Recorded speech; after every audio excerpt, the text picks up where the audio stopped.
Moe Howard's garage was shut for decades, like a silent vault containing secrets from the heyday of Hollywood. Nobody dared to mess with it. What lay behind those doors was unknown to everyone. Fans and collectors are in complete awe of what they discovered when it was finally opened. What mystery did Moe want to keep hidden, and why was it sealed for so long? The tale behind that garage is much more unexpected than anyone could have predicted, so stay put. Born Moses Harry Horwitz in Brooklyn, New York, on June 19, 1897, Moe Howard was a prominent member and the well-known leader of the well-known comic troupe The Three Stooges. Known for his comic acts, bowl-cut haircut, and short fuse in sketches, Moe rose to fame in American entertainment. Working in television, movies, and vaudeville, he made people laugh for many years. After a lengthy and turbulent career, Moe had retired from show business by the middle of the 1970s. On May 4, 1975, Moe died shortly after retiring. Moe lived in a home in Los Angeles' Hollywood Hills neighborhood during his last years. It was located at 9061 Thrasher Avenue, a peaceful street far from the bustle of the city. It was a 1960s single-story house with a modern architectural design. It featured a large backyard, 3 bedrooms, 3 bathrooms, and a swimming pool. The home stood on a sizable lot. With a space of more than 27,000 square feet, Moe and his spouse Helen have plenty of privacy. Together, they had spent many years living there since it was a quiet place where they could avoid attention. Not many people talked about the garage behind the main house.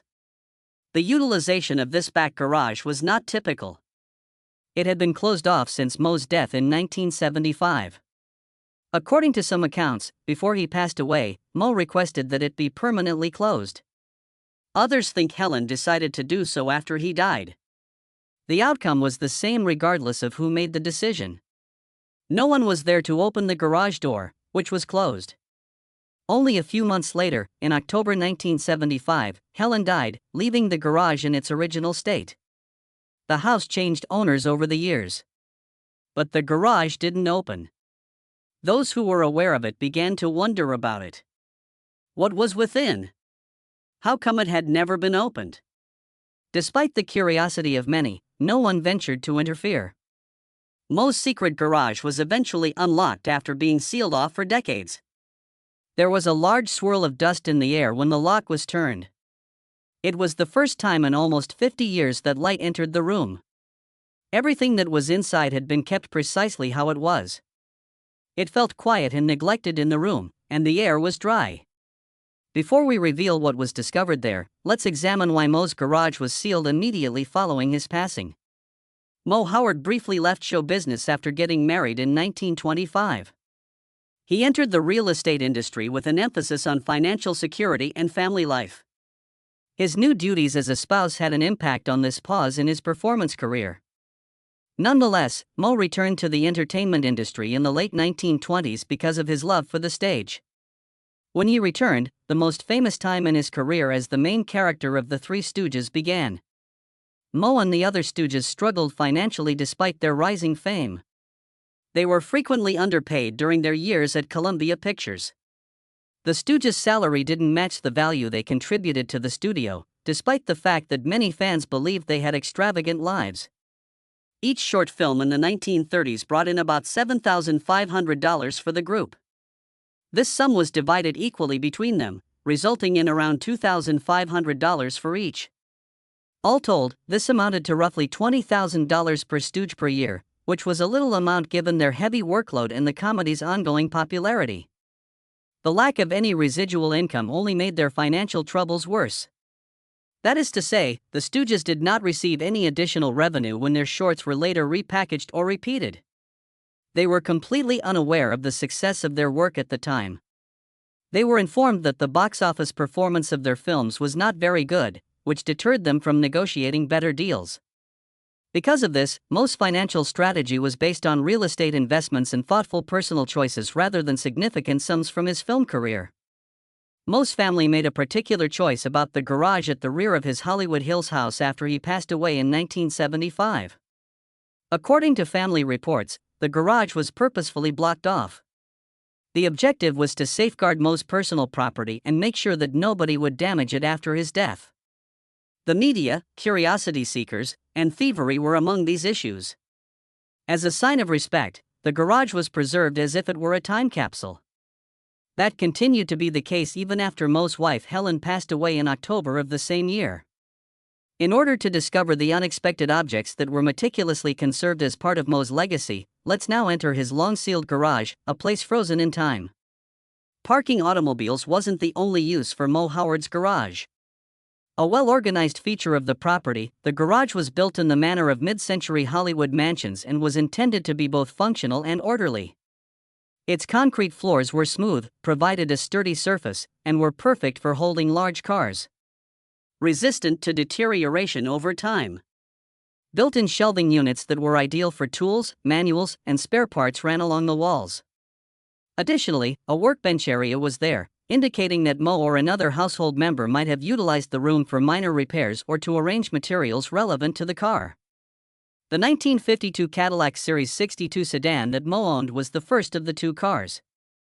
Known for its style and smooth ride, this vehicle was a representation of luxury in its day. A potent V8 engine with a 5.4-liter block that generated roughly 190 horsepower was standard on the 1952 Series 62.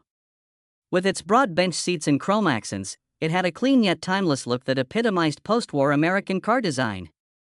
Comfort and grace were more important to Moe than dazzle. Off-camera, Moe's demeanor was well-suited to the Cadillac's stately appearance and luxurious driving experience. The second car discovered within was a 1967 Cadillac Sedan DeVille, which Moe drove on a daily basis as he aged. With sleek body lines, wraparound side windows, and extended chrome detailing, this model was longer and lower than its predecessors and had a more contemporary look for the time. Leather upholstery, wood trim accents, and power features like air conditioning and automated windows were all offered inside. The automobile was designed for discreet luxury. Moe's everyday preference for the Sedan DeVille was a reflection of his taste for subtle elegance. He was content with the luxury and quality that the Cadillac name offered, but he didn't need to brag. Layers of dust blanketed both cars, suggesting that they had not been in contact for decades. There were still faint outlines of long-decayed cover cloths that had originally been used to protect the cars from light and dust.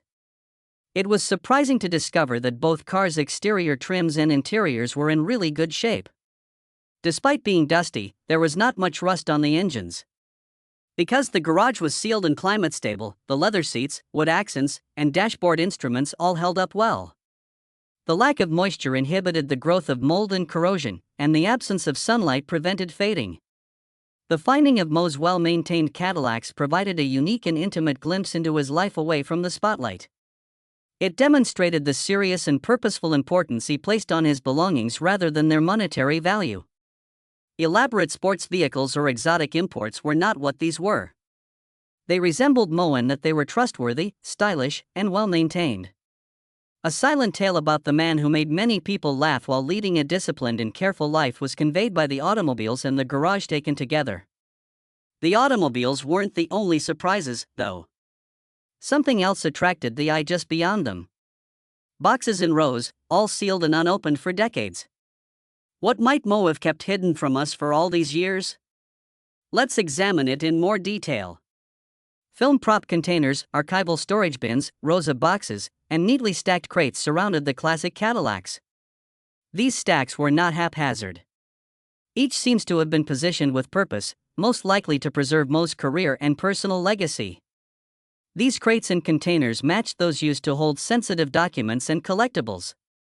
The mystery was increased by the fact that some were entirely unmarked, while others had labels scribbled in fading ink. Because of Moe's extensive engagement in the entertainment industry and his lengthy tenure with the Three Stooges, many people think these crates contained a valuable collection of studio-related papers, professional objects, personal relics, and historical documents. Despite the lack of an official list of contents, samples from comparable estate collections give a decent indication of what might have been included.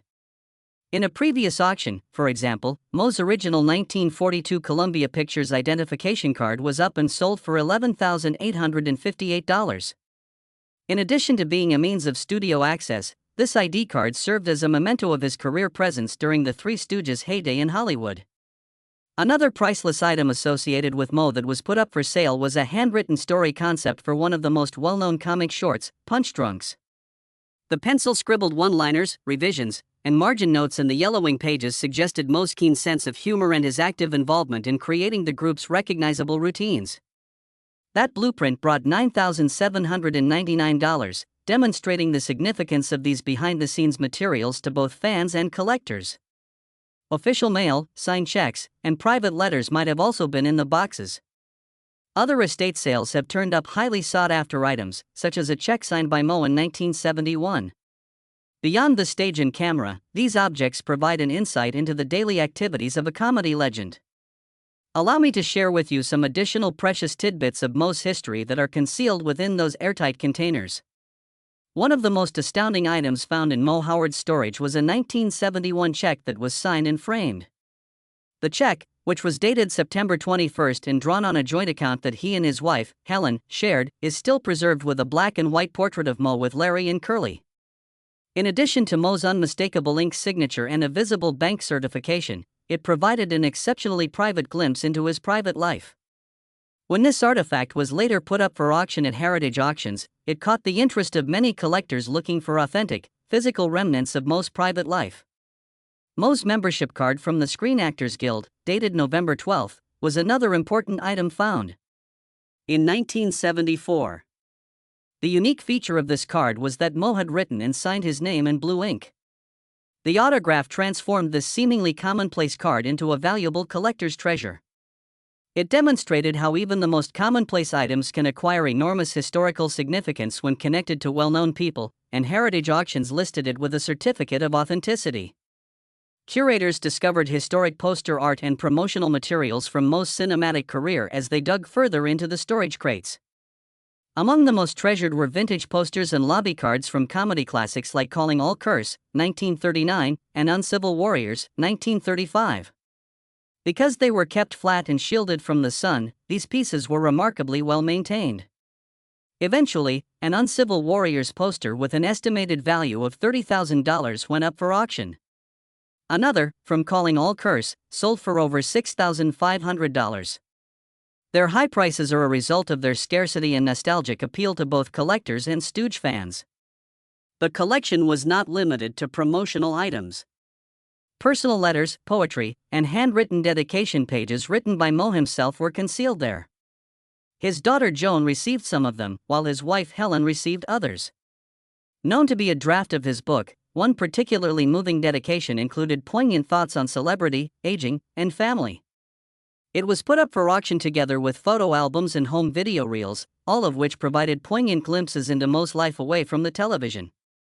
After that, their boxes containing autograph displays, such as album pages with original antique photos matted and signed by Moe and Curly together, were displayed. At historical auctions, these sets were put up for sale and brought in the low thousands. These were not merely autographs, they were pieces of Hollywood history that had been maintained over time, demonstrating the strong bond that Moe's legacy still has with admirers. Even more intriguing is what fans think of it all. Even if the auction itself went incredibly well and people were genuinely shocked to hear about the secret gems discovered in Moe Howard's garage. Let's share their reaction with you. Decades after his death, admirers expressed both delight and deep introspection when they discovered Moe Howard's walled garage. Even while the public sale of its contents turned out long-lost gems from the Three Stooges' heyday, the question remains: what initially caused the garage to be sealed? Fans' intense affection, familial decisions, and personal history are all intertwined in the enigma surrounding the motivations behind this deed. Fans of Moe and the other Stooges frequently vent their outrage on Reddit about the studio's treatment of them. They received little to no compensation for their work, despite their legendary reputation and widespread appeal, even though their comedy shorts were shown on television incessantly for generations.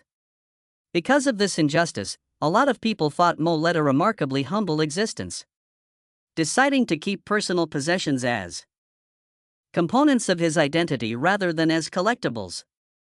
In order to protect his legacy rather than make money, some people assumed that Moe took great care to maintain his belongings because he knew he wasn't properly compensated during his lifetime. This makes the sealed garage more than just a place to store things. It's a safe haven of honor and reputation that is shielded from abuse or misunderstanding.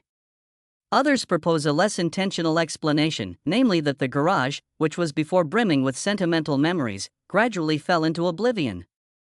With no immediate heirs to carry on the tradition, Moe's direct family grew older and died, leaving the garage a forgotten part of the past. Supporters compare it to a crypt, a time capsule of a more innocent period, caught in time by neglect rather than intentional design. Moe was more than a comic. He represented the heyday of slapstick, childish laughter, and perseverance in the face of adversity to his admirers. They call him the heart of the Three Stooges, a family man, and a comic genius, and they do it with a great deal of love and respect. For viewers who grew up with Moe on TV, the locked garage is more than just a room filled with souvenirs. It is a shrine dedicated to the man who influenced their memory. The iconic bowl cut and comedic punches that made Moe Howard famous are just a small part of his legacy. Not only was he the group's leader, but he was also the trio's pillar and the inspiration that carried them through decades of difficulties in the entertainment industry. He had to persevere, make sacrifices, and never waver in his confidence in the power of laughter to rise from modest beginnings to become one of comedy's most famous faces. Moe's early years were influenced by his passion for theater and desire to provide entertainment. Born Moses Harry Horwitz in Brooklyn in 1897, Moe was raised in a Jewish working-class household. He put his goals on performing from an early age. Before completing high school, he left school. Not to rebel, but to follow a dream. Due to limited early possibilities, he spent years performing in vaudeville, frequently living on very little, and attempting to establish a steady career in the entertainment sector. With the help of Ted Healy, Moe recruited his brother Shemp and then Larry Fine, and things started to shift. In the end, their collaboration developed into the Three Stooges as their current fan base knows them. Moe's perseverance and leadership were essential to the trio's success. Although Curly and Larry were frequently the targets of physical humor, Moe was the boss who delivered the well-known eye pokes and head slaps at the ideal moment, making him the harsh yet amusing focal point. Nevertheless, the Three Stooges were not fairly compensated for the success they brought to studios, even though they were well-known. Their shorts have now made millions of dollars in revenue, but they never earned residuals for the replays. Moe, who was extremely practical and wise with money, led a humble life and kept his personal affairs secret. He may have done this to maintain his legacy according to his wishes and to protect his family's privacy by keeping many of his possessions hidden away in his garage for decades. Many people in the community now honor and love Moe's legacy. There is still a great deal of affection and admiration for Moe and the Stooges, as evidenced by museums such as the Stugum in Ambler, Pennsylvania. This one-of-a-kind museum covers 3 levels and has more than 100,000 things relating to the Stooges, including rare memorabilia, costumes, original screenplays, and personal belongings of Moe, Larry, and Curly. It also has a theater that shows Stooges shorts on repeat, giving moviegoers a nostalgic cinematic experience. It is considered a hallowed space by Stooges fans, a tangible homage to years of hilarity. The center of the Stooges fandom, the Stooges Ham is more than just a museum. Fans and collectors gather there for yearly events, Q&A sessions, and gatherings to honor Moe's lasting impact and exchange tales, drawing pilgrims from all over the U.S. and outside. In July 2025, a historic Howard family reunion gathered together the relatives of Moe, Curly, and Shemp for the first time in public, marking the touching apex of this resurgence of interest in the Stooges. A touching homage to the original Stooges, speeches, and recollections were all part of the occasion, which was held close to Los Angeles. In a gesture that touched fans deeply, younger generations voiced their wish to continue the family history. Making sure that future generations would remember and take inspiration from the morals, humor, and compassion of Moe and his siblings was just as important as paying respect to the past. Beyond his comedic performances, Moe Howard left behind a lasting legacy that unites people to this day. He serves as a potent reminder of how passion and tenacity can permanently alter culture through his journey from struggling performer to comedy celebrity. How do you feel about the unexpected objects found in Moe's garage? Are they intended to remain concealed forever, or do you believe they provide a more in-depth look into his personal life? Post your ideas in the comments section below. Your thoughts would be greatly appreciated.